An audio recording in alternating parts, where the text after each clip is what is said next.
Hello, welcome. We are the intern ministers at Community Church of New York in Manhattan. We are Unitarian Universalists in the process of becoming ordained clergy. In this podcast, we delve into the life of an intern minister. We explore the ways our lives and internships intersect and how this is ministerial formation. I'm Meagan Henry. I'm Carrie McAvoy. And we're Rev'ing Up!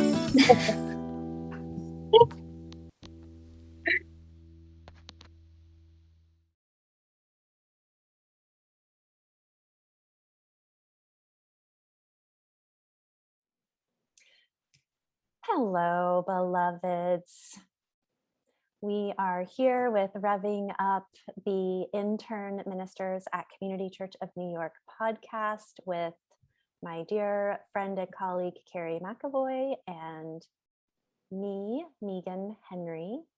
We two intern ministers, and we are embarking on this episode this week where we're going to be talking about death and talk about mourning rituals and grief and ways that we process death as much as we can in our short little episode today, but certainly feels like the right time of year to be doing it. Right now it's October, the leaves are changing, it's getting cold out, and this is on our mind. So yeah, welcome to Revving Up. And we would love to hear from you. As always, please reach out to us at podcast@ccny.org or join our Facebook group, Revving Up, and post questions and comments there. Also, we want to remind you that we have a live event coming up in December that we're very excited about, and more on that to come. So welcome, and Carrie, let's get into it. Let's get into talking about death. Let's talk about death. Hi, everybody. So we thought about this topic because towards the end of our last session, we talked about how the one certain thing in life is that death will come to us all. And many of us will know people who have died. And yet, with this ever-present certainty of death, our American culture does not do a very good job of talking about it or acknowledging it or dealing with grief. So this is a topic I'm not to be morbid or anything, but I like to talk about it. My husband passed away 3 years ago, and so death has been very present in my life. In fact, just yesterday, I interred his ashes. So I have been very corporally involved with death and grief, and it has been part of my ministerial journey. So, Meagan, you talked about doing a couple of memorial services over the summer, and I'd love to hear more about those.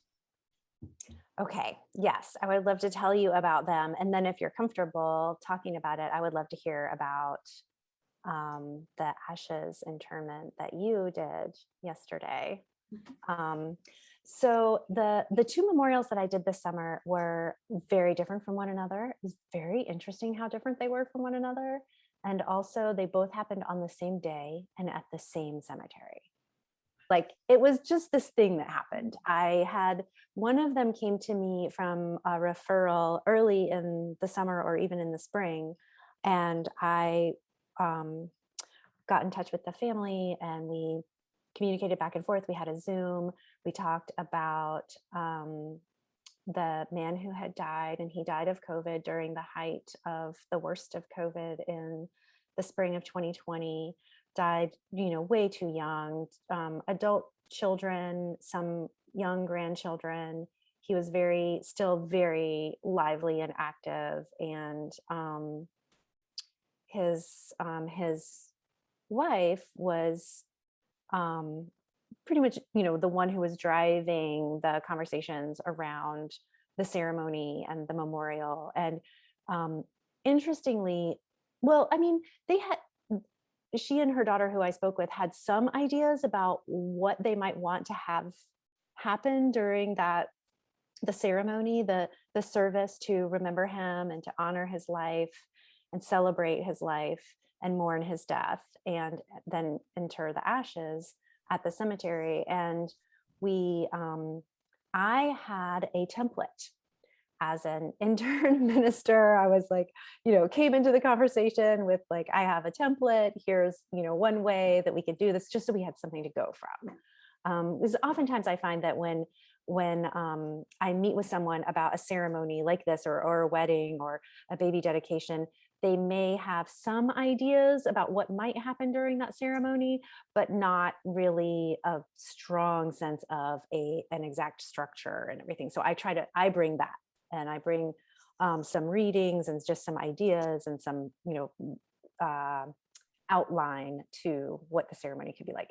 So we had some good conversations. We talked, we emailed back and forth, we put together the ceremony. It was all very thoughtful and organized and way planned in advance. And it had been over a year since he died. So there had been time for the family to do some processing. And then the other memorial that I did was an ashes interment in the same cemetery. And it came to me very last minute, just a few days before before they wanted to have the ceremony, which happened to fall on coincide with the same day as the other one, luckily at the same cemetery. And it was the mother of adult children. The adult children contacted me, and they'd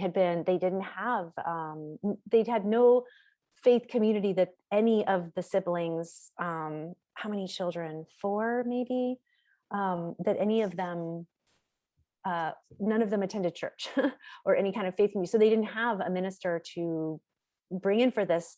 And they had remembered that they thought that their mother had at one point gone to the Unitarian Church in Brooklyn. So they thought that, well, we'll see if anybody there could do it, to do the service. And it was last minute, it was short notice, and they wanted to do it very quickly. So I was scrambling and they were deep in the throes of grief. They were very shocked by her death. It happened in the hospital. It was, she was there. They thought that everything was going to be okay. They were not expecting her to die. And then next thing they know, she's gone. She's dead. And they're just shocked. So they were very, very much grieving. And so they weren't really in a very good, they were not in a place to plan and to talk and to think through what should happen. Mm-hmm. I asked them if they wanted to wait a little while, since it was ashes. I thought that maybe they could wait a little while and, kind of process things and work together, talk to each other. Sometimes in these situations that, like this, the grieving parties are not talking to each other, or they're just, so it was a very different kind of ceremony. And interestingly, they had a couple of ideas of things that they thought should happen. And they were very, they were things that seemed very Catholic to me.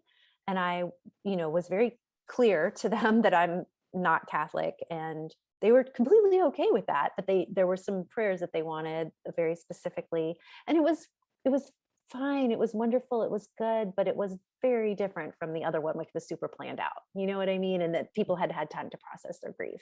Mm-hmm. So I thought it was a really interesting juxtaposition between the two kinds of memorials that one might have and be involved in. Mm-hmm. Yeah, they are as individual as the death, I think. Shortly before my husband died, my sister died, and she was Catholic. And so she had a Catholic open casket mass and funeral. And in that moment, I realized how ritual can be really helpful in those times of life when you don't know what's going on. It was just a roadmap. There were certain elements of it that I found very useful, even though I'm not Catholic.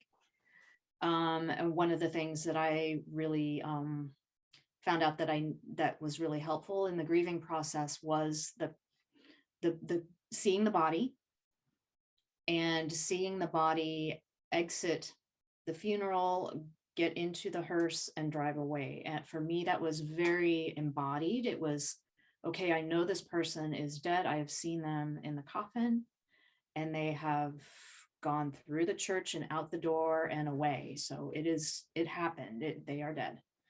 And that was a really useful thing for me to know when my husband died, because my husband died in another state. He had been traveling. And so I knew that I needed to see his body, and I needed to see it go away.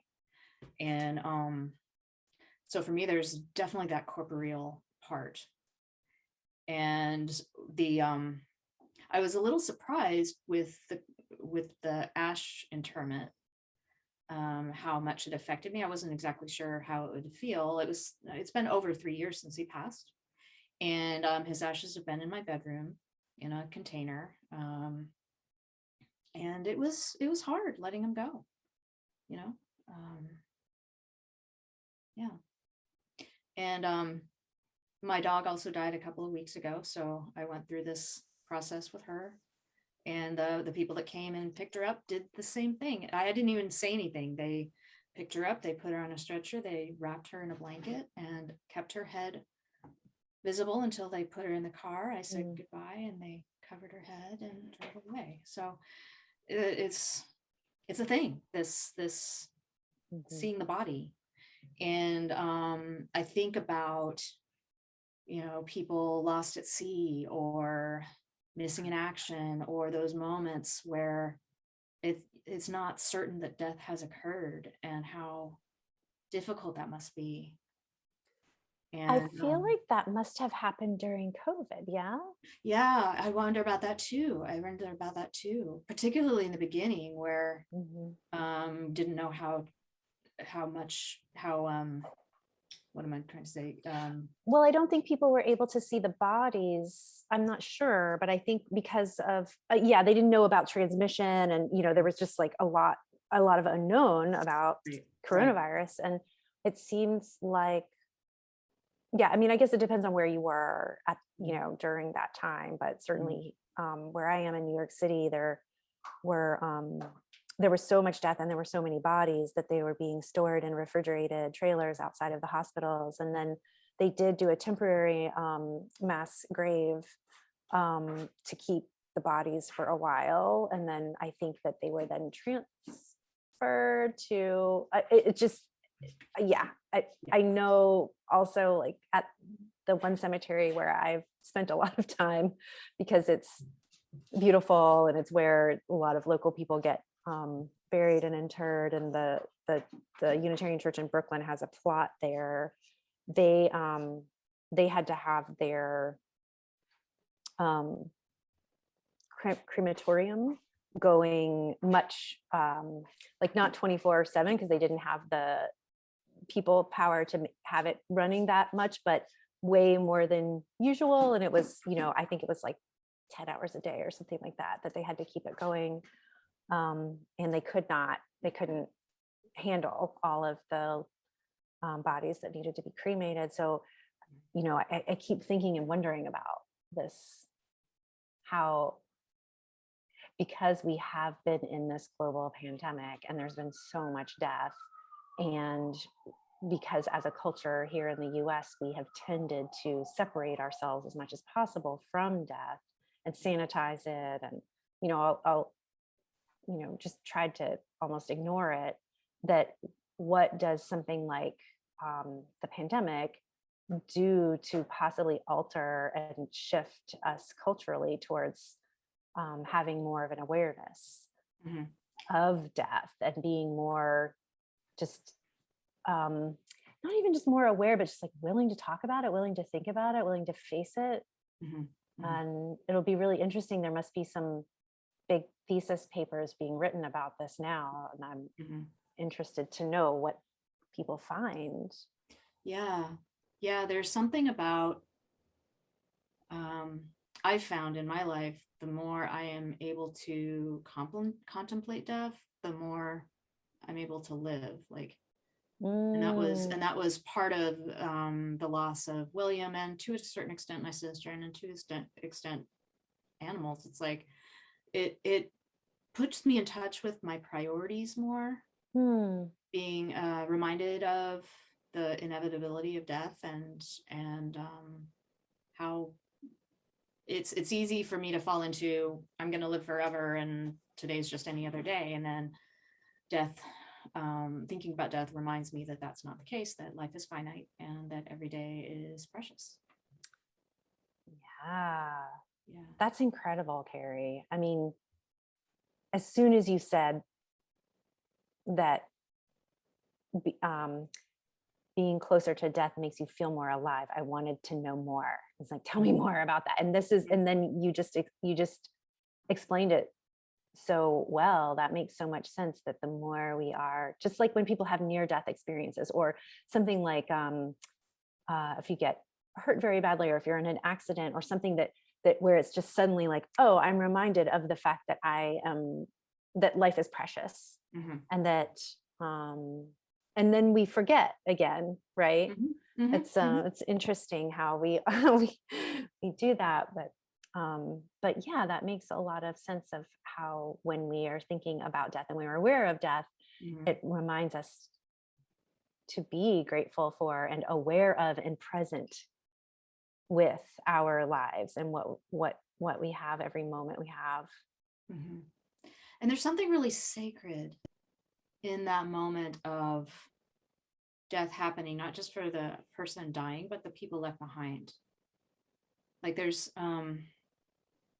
and I think that's the power of chaplaincy or ministering to people in that space, because it is such a raw time, and we want to grab on, make meaning of it somehow. And like in that moment, some people want to take responsibility for the death. Like, I had something to do with it, because that gives me kind of a sense of agency. Like, I wanted to say, oh my goodness, I could have done something to prevent my husband from dying, and that's just me trying to make sense of it, trying to have some agency in something that I really have no agency over. And just that moment where everything you thought is no longer. There, and in that space, it was, for me, it was really, these things do not matter. It's these things. It's being present, it's being alive, it's love.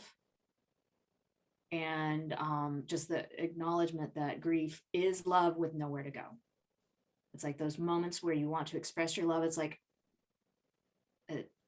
it's still love, but it's just nowhere to go. Did you just say that grief is love with nowhere to go? I've never heard that before. That's really incredible. So whenever I grieve William, it's like, this is love, and it belongs, and it will always be there. And so for me, there's just something really sacred being with someone in that space. Oh yeah. And one of the things you were talking about with being in that space and that sacred time reminded me of a phrase that I heard recently. I think it was like time out of time, time outside of time. It's a different kind of time. It's so interesting too, because the thing it makes me think of right away is when a baby is born, there's this time, it's a different kind of time. And yes, you're right. It's same kind of thing with when someone dies. Yeah, I think that the theological concept is, this is like the third time this concept has come up this week, of Chronos time versus Kairos time. And these Yeah, these are Greek terms. Chronos time is what Western society is used to. It's lunch at noon, bedtime at 10, you're at work for 8 hours a day, you take a coffee break, time is linear, time goes in a predictable way. And then there's this concept of Kairos time, which is, I sense, kind of more like relationship time. Like when I'm sitting with a patient in the hospital, I called it hospital time. The first time I experienced it was when my husband was in the hospital with a heart attack.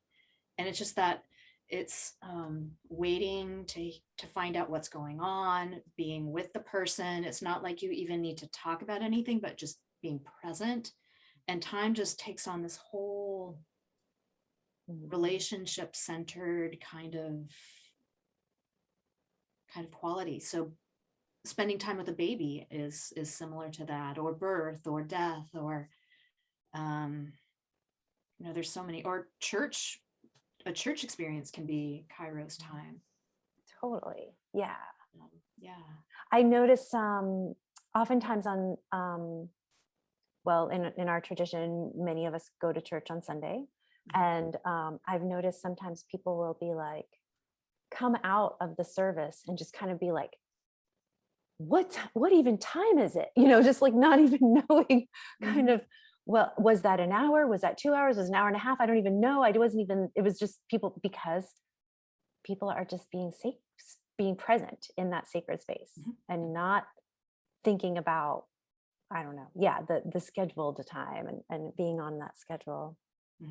Well, Carrie, I'm interested to know if you would you be willing to share a little bit about your ceremony and how you interred William's ashes yesterday? Was there a ceremony around it? Was there what felt important to you to have happen during that time?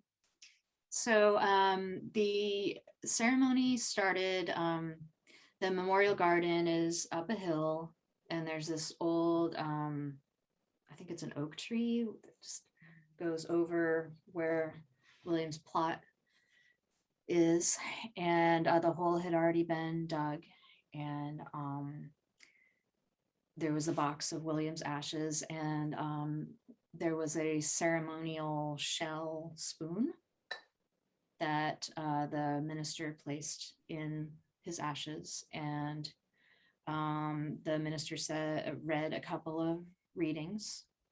All of William's family was there as well. And then the minister invited us to come and put a scoop of ashes into the hole. And say something if we wanted to. And I didn't say anything because I didn't know what to say. And also, like, as a minister, I'm called on to say things all the time for other people. And it's like, I don't want to I just want to be a mourner, I just want to be here. Everyone here knows that my not saying something says nothing about the love and the meaning he has in my life and always will.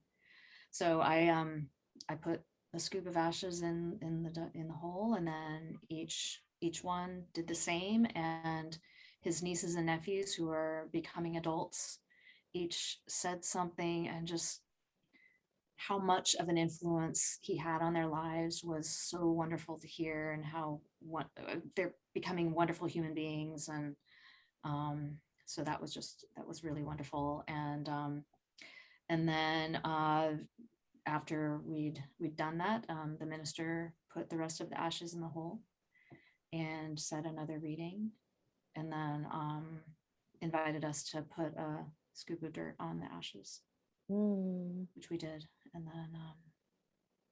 then we filed out. It sounds beautiful and very meaningful, and also so just like real and in it. I mean, you're touching the ashes, you're touching his ashes, you're scooping them. It wasn't just they were in a box and you never saw them and the box was put in or something. It's like you're getting in there and just to me, that feels very authentic and just so much closer to uh, him by, I don't know. That's really powerful. I've Mhm, never experienced that mhm. before. It's really. In my experience, again, the corporeal nature of it. Mhm, We mhm, all loved him. We all hugged him. We all were there in yeah. person. And so that corporeal ashes, ashes to ashes, dust to dust, I think is really powerful. So powerful. Wow. Wow, it's really beautiful. Well, thank you for sharing that. And also, thank you for naming what it feels like to be someone who is in a leadership role so often, and how there are times when you just need to not be the person who is speaking and leading. And, Mhm, when in order to truly be able to partake in that um, ceremony that is so sacred and precious and special, mhm. it needed to not be you. For you needed to not be speaking, you needed to not be leading. I mean, did you choose the readings or anything like that, or did you just let it all be? Mhm, mhm. Yeah, I good for mean, you. this is my minister. He knew William very well, Mhm. and so there was that layer of trust. So Yeah. it's each one is different. It's coming from what are your espoused religious thoughts, what are your religious upbringing. All of that comes into play, and you mentioned how the people who you were supporting in the memorial service wanted some Catholic elements, even though they're not Catholic. There's just are we I think in times of when that we don't know what's going on, that's when we pull from places that we didn't even know were there. And it's a And time when people realize, oh my gosh, it's I think just in kind of everyday life, sometimes people, it's easier for them to think that they don't need a religious community. They don't need a faith community, right? Like they don't need that. Like who mhm, wants to have to take time out of their week to do this or that or whatever? It's just like extra. But then when the really like biggest things that happen in our lives happen, is mhm, when we need that kind of community, that kind of leadership and guidance. And yet, for so many people, it's thought of as an afterthought and aside until it's like the biggest thing. It's like, yep. like births and marriages and deaths and all of these really important moments in our lives, rites of I passage. I needed to be held up Mhm. in that moment. Yeah, yeah. That is when I really, really understood what community was. Hmm. And that Hmm. realization is part of why I'm becoming a minister now. Mm. Yeah. Wow. Is because now, because you want to be a part of what help does that for others. I want to remind people that we need each other. Hmm. Yeah. There's joy there, and not just need. There is joy in being in a community. Hmm. Much joy. in sorry, what was the last thing you Much said? joy. Just it's Much joy. Yeah. Needing and being in that community, and joy in needing it and having it fulfilled, but also being part of the fulfilling it for others. It's such a mutual relationship. reciprocity. Hmm. It's almost as if we are all interconnected and part of an interdependent web We of life. are.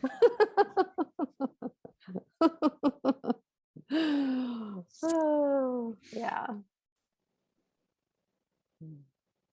Well, here we are in this time of the year when so many um, cultures and religious traditions understand the veil between life and death to be at its thinnest, Mhm. which happens right at end of October, beginning of November, and have ceremonies and rituals to mark this time. of year. And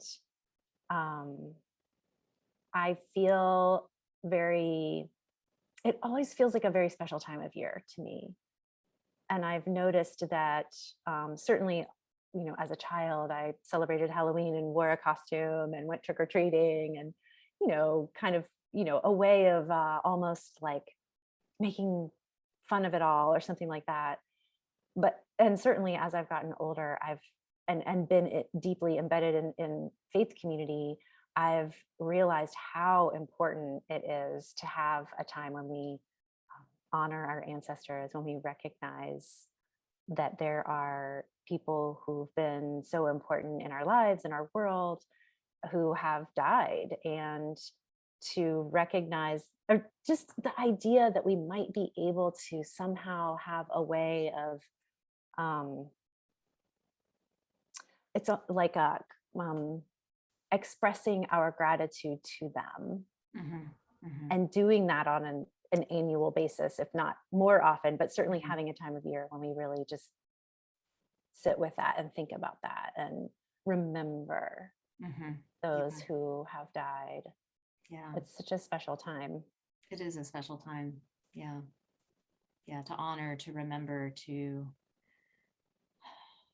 acknowledge those places in our bodies that are grieving, and just make space to be there for a little while and make our loved ones alive once again. Well, yeah, and I think so many of us do that in different ways, and I would love to hear from our listeners slash viewers of ways that you are ways that you remember those who have gone before, those who have died, those who've transitioned. I know we have a lot of different ways of phrasing that, and Carrie and I have been very intentionally using the word death quite a bit during this podcast, in order to call. So partially a little bit we talked before about in order to call a little bit of attention to the fact that we have so many ways of talking about death without actually saying death. And sometimes what we need is to just say what it is. And that's where we were today, which is why we're saying that. So thank you all so much for, we feel you here with us, and we hope that our conversation and our sharing today sparks some ideas, some thoughts, some things for you to think about. And we would love to hear from you if it does spark, or if there's something that you disagree with that we said. We love to hear from you. So please feel free to reach out to us at podcast@ccny.org. And we also have a Facebook group, which we mentioned at the beginning, and it is in the whatever we call those notes that come along with this podcast. So please look us up. Revving Up with Carrie and Meagan. Are there any last things that you would like to say, Carrie? No, I just thank you, viewers and listeners, for being brave to listen to this podcast about death. Yeah. This is a conversation that we would love to open up for anyone who wants to participate, always.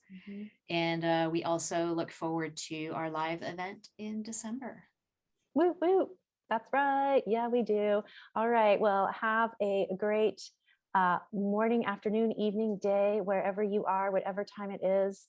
We love you. Take care. Be safe. And we will see you soon.